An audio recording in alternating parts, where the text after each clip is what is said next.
प्रिय विद्यार्थियों, मैं डॉक्टर सुखवीर सिंह आज आपसे BA fourth semester history of Haryana की सेकंड यूनिट के पहले विषय कुरुवंश एवं महाभारत के युद्ध की ऐतिहासिकता पर विस्तृत बात करूंगा। प्रिय विद्यार्थियों, रामायण एवं महाभारत दोनों ही महाकाव्य भारतीय सांस्कृतिक मूल्यों का प्रतिनिधित्व करते हैं और भारतीय जनमानस की आस्था से गहरे रूप से जुड़े हुए हैं। आज के इस लेक्चर में हम ऐतिहासिक तथ्यों के आधार पर महाभारत के युद्ध की समीक्षा करेंगे। इस लेक्चर को हमें सुविधा के लिए दो भागों में बांटना होगा। पहले भाग में हम कुरुवंश की ऐतिहासिक पृष्ठभूमि पर बात करेंगे और दूसरे भाग में हम महाभारत के युद्ध एवं महाभारत के युद्ध की ऐतिहासिकता पर बात करेंगे। आइए सबसे पहले हम बात करते हैं कुरुवंश की ऐतिहासिक पृष्ठभूमि पर। हरियाणा का उत्तरी क्षेत्र प्राचीन काल से ही अत्यंत समृद्ध एवं उपजाऊ रहा है, क्योंकि इस क्षेत्र में पानी की प्रचुर उपलब्धता थी। इस समय इस क्षेत्र पर श्यामवर्ण नाम के व्यक्ति का शासन था। हरियाणा के अन्य क्षेत्रों में अन्य जन भी इस समय शासन कर रहे थे और जनों के मध्य हरियाणा के उत्तरी क्षेत्र में अधिकार करने के लिए लगातार प्रतिद्वंदिता चलती रहती थी। इसी क्रम में पांचालों ने श्यामवर्ण पर आक्रमण किया, जिसमें श्यामवर्ण पराजित हुआ और उसे सिंधु नदी के पार कुरुओं के क्षेत्र में जाकर शरण लेनी पड़ी। उसने कुरुओं से पांचालों के खिलाफ युद्ध में सहायता देने की प्रार्थना की और कुरुओं ने उसकी प्रार्थना पर विचार करके उसका साथ देने का निश्चय किया। श्यामवर्ण ने इस क्षेत्र पर आक्रमण किया और इस बार पांचाल पराजित हुए और श्यामवर्ण अपने क्षेत्र को प्राप्त करने में सफल हो गया। उसने इस क्षेत्र पर लंबे समय तक शासन किया और उसकी मृत्यु के पश्चात इस क्षेत्र पर कुरुओं का शासन स्थापित हो गया, क्योंकि श्यामवर्ण का कोई पुत्र नहीं था। कुरुवंश का सबसे प्रथम और सबसे महत्वपूर्ण शासक कुरुश्रवण था। कुरुश्रवण एक अत्यंत योग्य शासक था और उसने इस क्षेत्र में कृषि के प्रसार के लिए कई महत्वपूर्ण कार्य किए। उसने कृषि के प्रसार के लिए खुद हल चलाया और कृषकों को प्रेरित किया। कुरुश्रवण की मृत्यु के पश्चात कुरुवंश का अगला महत्वपूर्ण शासक परीक्षित प्रथम था।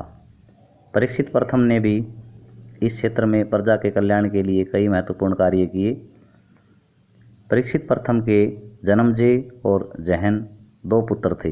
जन्मजेय उसका बड़ा पुत्र था, परंतु वह दुष्ट प्रवृत्ति का था और इसलिए अब राज सिंहासन जहन को प्राप्त हुआ। जहन के पश्चात कुरुवंश में सुरठ, विदुरथ, सार्वभौम, जपतसेन, अराधीन, महासतु, अयुत्युष, अक्रोधन, देवतिथि, रक्ष, भीमसेन, प्रतिसर्वस और प्रतिपा आदि शासक हुए। प्रतिपा की मृत्यु के पश्चात शांतनु कुरुवंश में शासक हुए और शांतनु एक अत्यंत योग्य शासक थे। शांतनु ने कुरुवंश के प्रसार के लिए कई महत्वपूर्ण कार्य किए। शांतनु की दो पत्नियां थीं, गंगा और सत्यवती। गंगा से उसे भीष्म नामक पुत्र की प्राप्ति हुई और सत्यवती के दो पुत्र हुए, चित्रांग और विचित्रवीर्य। आगे चलकर गांधारों ने इस क्षेत्र पर आक्रमण किया।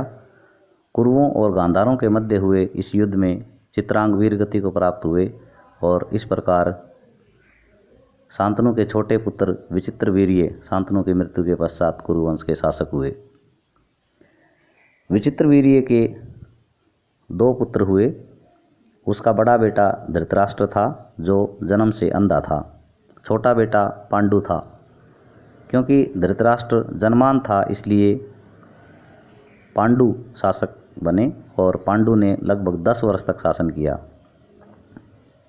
पांडु की दो पत्नियां थीं, कुंती और माद्री। कुंती से उसे 3 पुत्र हुए और माद्री से 2 पुत्र हुए। इस प्रकार पांडु के 5 पुत्र पांडव कहलाए। धृतराष्ट्र के 100 पुत्र हुए। उसका सबसे बड़ा पुत्र दुर्योधन था। आगे चलकर पांडवों और कौरवों के मध्य राज सिंहासन के लिए विवाद होना शुरू हो गया। धृतराष्ट्र ने पांडवों को इंद्रप्रस्थ नामक क्षेत्र दे दिया जहां वे शासन करने लगे, परंतु धृतराष्ट्र के बड़े पुत्र दुर्योधन के आग्रह पर एक दिन पांडवों को हस्तिनापुर आमंत्रित किया गया और यहाँ हुई दूत क्रीड़ा में युधिष्ठिर और उसके 4 अन्य भाई दूत क्रीड़ा में अपना सब कुछ हार गए। इस प्रकार दूत क्रीड़ा में हुए निश्चय के अनुसार युधिष्ठिर और उसके 4 पांडव भाइयों को 12 वर्ष के लिए वनवास दिया गया। 1 वर्ष का अज्ञातवास भी इसमें शामिल था।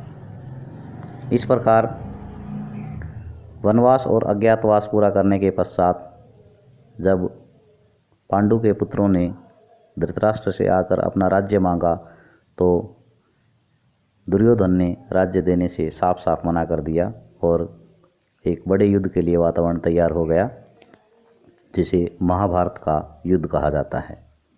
आइए अब हम बात करते हैं महाभारत के युद्ध की। प्रिय विद्यार्थियों, महाभारत नामक ग्रंथ पर अलग अलग इतिहासकारों के अलग अलग मत हैं। महाभारत का रचना काल भी विवाद का विषय है। अधिकांश इतिहासकारों का मत है कि महाभारत का युद्ध 1400 ईस्वी पूर्व के आसपास लड़ा गया था। महाभारत को कब लेखबद्ध किया गया, यह भी एक विवाद का विषय है। महाभारत का सर्वप्रथम उल्लेख हमें आश्वलायन ग्रहसूत्र में प्राप्त होता है। सांख्यायन ग्रहसूत्र में भी हमें महाभारत के संबंध में उद्धरण प्राप्त होता है, परंतु ग्रहसूत्रों का रचना काल भी निर्धारित करना अत्यंत कठिन है। फिर भी हम सामान्य तौर पर यह मान सकते हैं कि महाभारत का रचना काल 600 ईस्वी पूर्व से 400 ईस्वी पूर्व के मध्य कहीं है। जैसे इतिहासकार मैकडोनाल्ड मानते हैं कि महाभारत 500 ईस्वी पूर्व के आसपास लिखा गया था, जबकि विंटरनिच मानते हैं कि इसका रचना काल 400 ईस्वी पूर्व के लगभग है। अधिकांश इतिहासकार इस बात पर सहमत हैं कि महाभारत का रचना काल 500 ईस्वी पूर्व के लगभग है। प्रसिद्ध इतिहासकार बीबी लाल ने महाभारत से संबंधित कई स्थलों पर खुदाई की, जैसे हस्तिनापुर और अन्य क्षेत्र भी इसमें सम्मिलित हैं, और उनकी खुदाई के पश्चात लगभग इतिहासकार इस बात पर सहमत हो गए कि महाभारत का युद्ध ऐतिहासिक था और महाभारत से जुड़े हुए प्रसंग ऐतिहासिक हैं। आइए अब हम बात करते हैं महाभारत की ऐतिहासिकता के संबंध में अन्य इतिहासकारों के कथन और उनका वक्तव्य। प्रिय विद्यार्थियों, पहले हम बात करेंगे उन इतिहासकारों की जो महाभारत को ऐतिहासिक नहीं मानते। इतिहासकार डालमन का कथन है कि महाभारत युद्ध 2 परिवारों के मध्य हुआ था। ऐसा कहा जाता है कि उत्तरी भारत के लगभग सभी महत्वपूर्ण शासकों ने इसमें भाग लिया था। इतिहासकार डालमन कहते हैं कि यह कैसे संभव हो सकता है कि 2 परिवारों के युद्ध में पूरे भारत के शासक कूद पड़े हों। इतिहासकार कीथ का मानना है कि महाभारत का युद्ध प्राचीन काल में हुआ ही नहीं। उनका तर्क है कि महाभारत का युद्ध पात्रों का वैदिक साहित्य अथवा वैदिक उत्तर साहित्य में कोई वर्णन नहीं मिलता है। इस प्रकार इतिहासकार कीथ महाभारत को ऐतिहासिक नहीं मानते हैं। अन्य इतिहासकारों में हम बात करते हैं डॉक्टर बुद्ध प्रकाश की। डॉक्टर बुद्ध प्रकाश का मानना है कि कौरव और पांडव आपस में भाई भाई नहीं थे। इस प्रकार महाभारत का युद्ध वे ऐतिहासिक नहीं मानते। इतिहासकार होल्ट्समाच का मत है कि महाभारत की रचना प्राचीन काल में नहीं हुई और यह मध्यकाल में आकर लिखा गया। हैरास नामक इतिहासकार का मत है कि कौरव एवं पांडवों के मध्य युद्ध सिंधु घाटी की सभ्यता से पूर्व लड़ा गया था। कुछ अन्य इतिहासकार भी महाभारत के युद्ध की ऐतिहासिकता पर संदेह करते हैं। आइए हम अब बात करते हैं उन इतिहासकारों के संबंध में जो महाभारत के युद्ध को ऐतिहासिक मानते हैं। महाभारत का युद्ध वैदिक साहित्य की रचना के पश्चात लड़ा गया।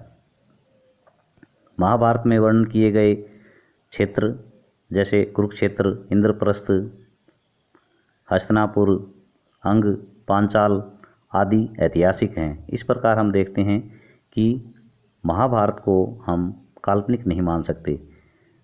अब वर्तमान काल में भी बागपत क्षेत्र में और सनौली के आसपास हुई खुदाई में कई ऐसे तथ्य प्राप्त हुए हैं कि महाभारत का युद्ध हमें ऐतिहासिक दिखाई देता है। यद्यपि पुरातत्व के इन पदार्थों की अभी ऐतिहासिक सत्यता जांच की जानी है, परंतु फिर भी हम ये मान सकते हैं कि महाभारत का युद्ध ऐतिहासिक था, न कि